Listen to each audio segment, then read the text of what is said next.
Hello friends, welcome back to our channel. तो आज हम लोग पढ़ने वाले हैं अपना 19 जुलाई 2024 के करंट अफेयर्स। चलिए हम लोग शुरू करते हैं आज की क्लास बढ़िया से। तो बिना टाइम वेस्ट करते हुए हम लोग आज की क्लास शुरू करेंगे। ठीक है, तो are you ready? Yes of course, आप लोग तैयार हो गए होंगे। तो चलिए शुरू करते हैं हम लोग आज की क्लास। और आज की क्लास का आप सभी के सामने फर्स्ट क्वेश्चन है, हाल ही में महिला क्रिकेट एशिया कप की शुरुआत कहाँ हुई है? इसके ऑप्शंस हैं भारत, श्रीलंका में, पाकिस्तान में या बांग्लादेश में। तो इसका सही आंसर होगा ऑप्शन बी, श्रीलंका में हाल ही में महिला क्रिकेट एशिया कप की शुरुआत की गई है। ओके, तो श्रीलंका में इसका आयोजन किया गया है। और इसका ये जो एशिया कप है, इसका ये कौन सा संस्करण है महिला क्रिकेट एशिया कप का? तो ये इस बार जो है वो 9वां संस्करण है। ठीक है, और इसका आयोजन कब से कब तक होना है? जो एशिया कप है, महिला क्रिकेट एशिया कप, इसका आयोजन 19 से लेकर 28 जुलाई तक किया जाना है। ठीक है, ओके। और इसका जो फर्स्ट मैच हुआ है वो किसका हुआ है? इंडिया वर्सेस पाकिस्तान का होना है। ठीक है, मतलब जो फर्स्ट मैच है वो किसके बीच है? इंडिया वर्सेस पाकिस्तान के बीच। क्लियर? और हमारी जो कैप्टन है वो कौन है? इंडिया क्रिकेट टीम की कैप्टन कौन है? हरमनप्रीत कौर। यस ना? चलिए, आई होप सो आप सबको समझ में आ गया होगा। चलिए नेक्स्ट क्वेश्चन पर चलते हैं। अगला क्वेश्चन है आप सभी के सामने, हाल ही में नेल्सन मंडेला अंतर्राष्ट्रीय दिवस कब मनाया गया है? इसके ऑप्शंस हैं 16 जुलाई को, 17 जुलाई को, 18 जुलाई को या 19 जुलाई को। तो इसका सही आंसर होगा ऑप्शन सी, 18 जुलाई को नेल्सन मंडेला अंतर्राष्ट्रीय दिवस मनाया गया। ठीक है, और इसको पहली बार कब मनाया गया था? तो इसको मनाया गया था 2010 में। पहली बार इसको 2010 में सेलिब्रेट किया गया। ये नेल्सन मंडेला थे कौन? तो जो नेल्सन मंडेला थे, ये दक्षिण अफ्रीका के पहले अश्वेत राष्ट्रपति थे। कौन थे भाई? दक्षिण अफ्रीका के पहले अश्वेत राष्ट्रपति। ठीक है, तो ये दक्षिण अफ्रीका के पहले अश्वेत राष्ट्रपति थे और इन्हीं के नाम पर ये पुरस्कार दिया जाता, ये दिवस मनाया जाता है। नेल्सन मंडेला पुरस्कार भी है। ठीक है, और ये दिवस भी मनाया जाता है। ओके, चलिए नेक्स्ट क्वेश्चन देखते हैं। हाल ही में चर्चा में रहा नासा की चापिया प्रोजेक्ट का संबंध किससे है?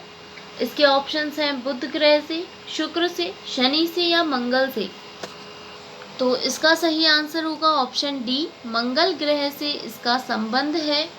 नासा के जो छापिया प्रोजेक्ट है, इसका संबंध। ठीक है, ओके। अगर हम लोग बात करें ये छापिया है क्या, तो इसका फुल फॉर्म है crew health and performance exploration and analog. Crew health and performance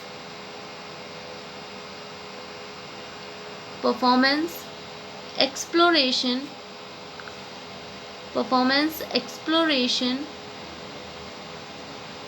analogue.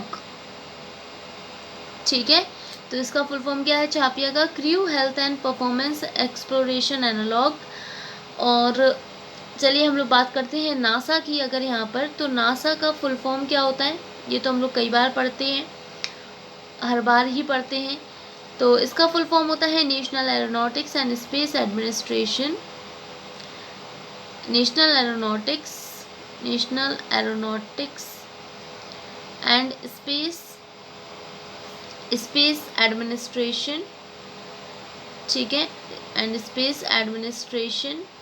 और इसकी स्थापना कब हुई थी? तो इसकी स्थापना हुई थी 29 जुलाई 1958 में इसकी स्थापना हुई थी। और इसका हेडक्वार्टर कहाँ पर है? वॉशिंगटन डीसी में। ठीक है, वॉशिंगटन डीसी में इसका स्थापना है, हेडक्वार्टर है। ये कहाँ पर है? वॉशिंगटन डीसी, यूएसए में। क्लियर? चलिए नेक्स्ट क्वेश्चन पर चलते हैं। अगला क्वेश्चन आप सभी के सामने है। हाल ही में कटारगामा इसाला महोत्सव कहाँ मनाया गया है? इसके ऑप्शंस हैं नेपाल में, रूस में, श्रीलंका में या फ्रांस में। इसका सही आंसर होगा आप सभी का ऑप्शन सी, श्रीलंका में ये त्यौहार मनाया गया है। क्लियर? अगला क्वेश्चन है। हाल ही में आईसीसी द्वारा जारी की गई पुरुषों की टी20 बल्लेबाजी रैंकिंग में कौन शीर्ष पर रहा है? इसके ऑप्शंस हैं ट्रेविस हेड, बाबर आजम, सूर्य कुमार यादव या इनमें से कोई नहीं। तो इसका सही आंसर है ऑप्शन ए, ट्रेविस हेड को आईसीसी टी20 वर्ल्ड कप टी20 बैट्समैन की रैंकिंग में शीर्ष पर रखा गया है।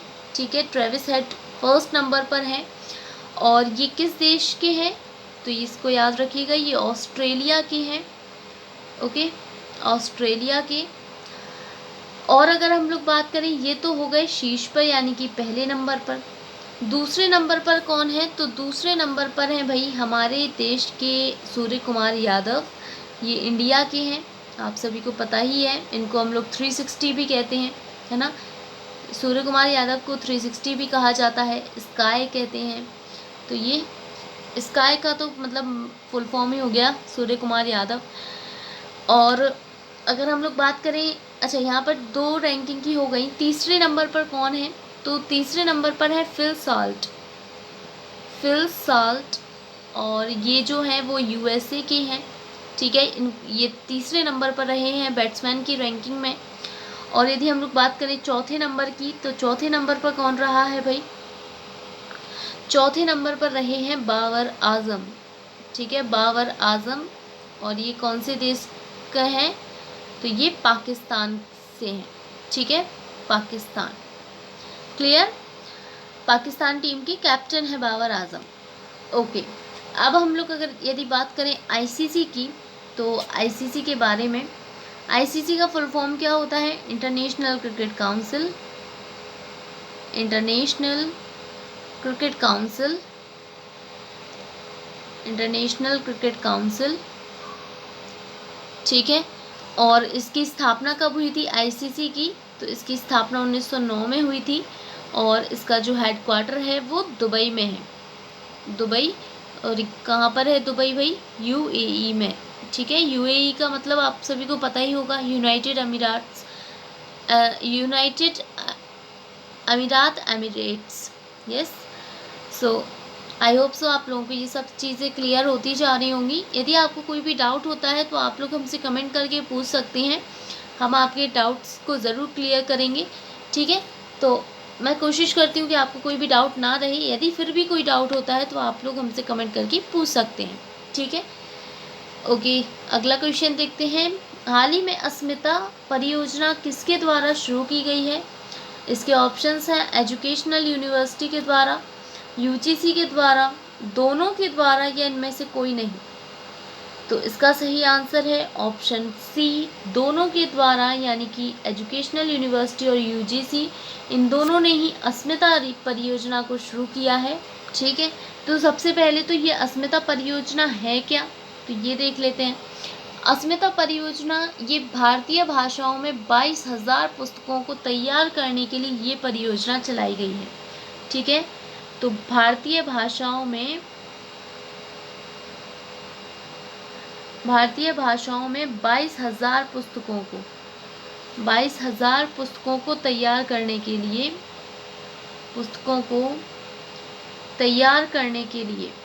ठीक है, पुस्तकों को तैयार करने के लिए, तो ये जो भारतीय भाषाओं में 22,000 पुस्तकों को तैयार करने के लिए ये परियोजना चलाई गई है, अस्मिता परियोजना। ठीक है, तो यहाँ पर जो अस्मिता है इसको हम लोग इस टाइप से लिखते हैं, और इसका फुल फॉर्म, तो अस्मिता। ठीक है, अस्मिता, और इसका फुल फॉर्म है augmenting study,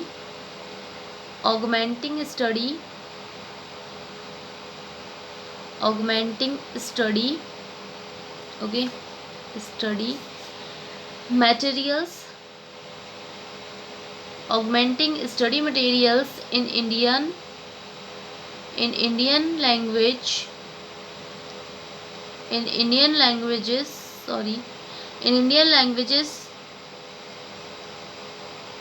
through translation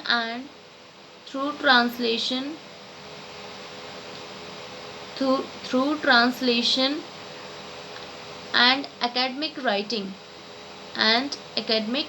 writing. ठीक है, ये अस्मिता का ये फुल फॉर्म है, तो इसको आप लोग याद कर लीजिएगा। और हम लोग एक और स्लाइड ले लेते हैं। यहाँ पर जो हम लोगों ने अभी पढ़ा था पीछे कि यूजीसी और एजुकेशनल यूनिवर्सिटी और यूजीसी के द्वारा ये शुरुआत की गई है। और तो एजुकेशनल यूनिवर्सिटी हो गया। यूजीसी का फुल फॉर्म क्या होता है? तो यूजीसी जो है, यूजीसी, तो ये यूजीसी का मतलब है यूनिवर्सिटी ग्रांट कमीशन। ठीक है, यूनिवर्सिटी ग्रांट कमीशन। और इसकी स्थापना कब हुई थी? तो यूजीसी की स्थापना हुई थी 1953 में और इसका हेडक्वार्टर न्यू दिल्ली में है। Okay, clear? चलिए आगे चलते हैं हम लोग। हाल ही में भारत की पहली राष्ट्रीय नारकोटिक्स हेल्पलाइन मानस का शुभारंभ किसके द्वारा किया गया है? इसके ऑप्शंस हैं नरेंद्र मोदी, अमित शाह के द्वारा, राजनाथ सिंह या शिवराज सिंह चौहान के द्वारा। तो इसका सही आंसर होगा आप सभी का ऑप्शन बी, अमित शाह के द्वारा ये जो राष्ट्रीय नारकोटिक्स हेल्पलाइन मानस का शुभारंभ किया गया है। ठीक है, ये पहली राष्ट्रीय नारकोटिक्स हेल्पलाइन है।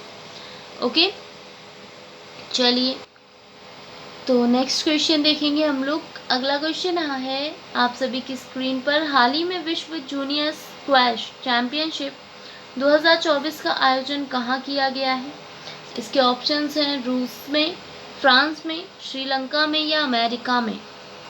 तो इसका सही आंसर होगा ऑप्शन डी, अमेरिका में इसका आयोजन किया गया, विश्व जूनियर स्क्वैश चैंपियनशिप 2024 का। ठीक है, इसको हम लोग शॉर्ट फॉर्म में WSF भी कहते हैं और WSF का भी फुल फॉर्म यही होता है, बस इंग्लिश में हो जाएगा। ठीक है, world junior squash championship, world junior squash championship. ठीक है, स्क्वैश चैंपियनशिप।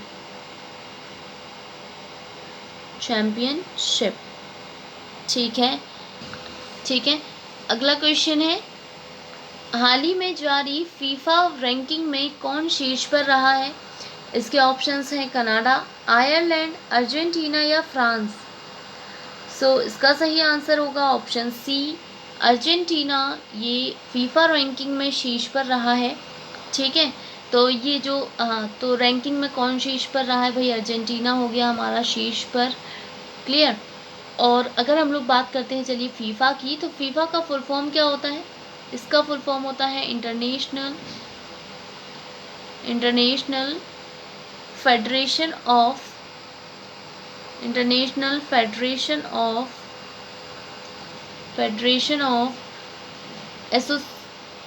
Football association. ठीक है, फुटबॉल एसोसिएशन। ठीक है, international federation of football association. और इसकी स्थापना कब हुई थी? तो इसकी स्थापना 1904 में हुई थी और इसका जो हेडक्वार्टर है वो कहाँ पर है? ज्यूरिक में। कहाँ पर? ज्यूरिक। ठीक है, ज्यूरिक में। और ये कहाँ पर है? स्विट्जरलैंड। ओके, स्विट्जरलैंड में। Okay, clear? चलिए अगला क्वेश्चन, हाल ही में दुनिया की पहली 3D प्रिंटेड इलेक्ट्रिक एब्रा का परीक्षण कहाँ किया गया है? इसके ऑप्शंस हैं UAE में, कनाडा में, अमेरिका में या चीन में। तो इसका सही आंसर होगा ऑप्शन ए, UAE में इसका परीक्षण किया गया है, दुनिया की पहली 3D प्रिंटेड इलेक्ट्रिक एब्रा का। ठीक है, और UAE का फुल फॉर्म क्या होता है? मतलब यूनाइटेड अरब एमिरेट्स, पता है ना? United Arab Emirates. ओके, और इसकी कैपिटल क्या है? कैपिटल क्या है भाई? Abu Dhabi. यस ना? Abu Dhabi, Abu Dhabi. चलिए नेक्स्ट क्वेश्चन है, हाल ही में विदेश मंत्री द्वारा कहाँ भारत के पहले विदेशी जन औषधि केंद्र का उद्घाटन किया गया है? इसके ऑप्शंस हैं ब्राज़ील में, मॉरिशस में, कनाडा में या इज़राइल में। तो इसका सही आंसर होगा ऑप्शन बी, मॉरिशस में पहला जन औषधि केंद्र का उद्घाटन किया गया है। ठीक है, पहला ये विदेशी जन औषधि केंद्र है, अभी तक हमारे भारत में ही खुला और अब ये विदेश में भी खोला गया है। ये विदेश मंत्री के द्वारा, हमारे देश के विदेश मंत्री जो हैं उन्होंने मॉरिशस में एक जन औषधि केंद्र का उद्घाटन किया है। ठीक है, अच्छा हमारे देश के विदेश मंत्री हैं कौन? सबसे पहली बात, मेन बात, कौन है भाई विदेश मंत्री? तो ये आपको पता होगा, क्या आप लोगों से पूछ लूँ या बता दूँ? चलिए मैं बता ही देती हूँ क्योंकि आप लोग तो कमेंट करते नहीं हैं। तो एस जयशंकर ये विदेश मंत्री हैं हमारे भारत के। ठीक है, याद रखिएगा अच्छी तरीके से। सो गाइज यहाँ पर आपके क्वेश्चंस कंप्लीट होते हैं और अब हम लोग मिलेंगे नेक्स्ट वीडियो में अगले दिन के करंट अफेयर्स के साथ। तो हम लोग अपनी क्लास को यहीं पर एंड करेंगे। ठीक है, सो सभी लोग नेक्स्ट क्लास के लिए तैयार रहिएगा। और जाने से पहले जो भी चैनल पर पहली बार आए हैं, जो भी हमारी वीडियोस को पहली बार देख रहे हैं, वो लोग चैनल को सब्सक्राइब ज़रूर कर लीजिएगा ताकि आप लोग हमसे जुड़ जाएं और आपको डेली ऐसी वीडियोस मिलती रहें। Okay, so thank you and have a nice day.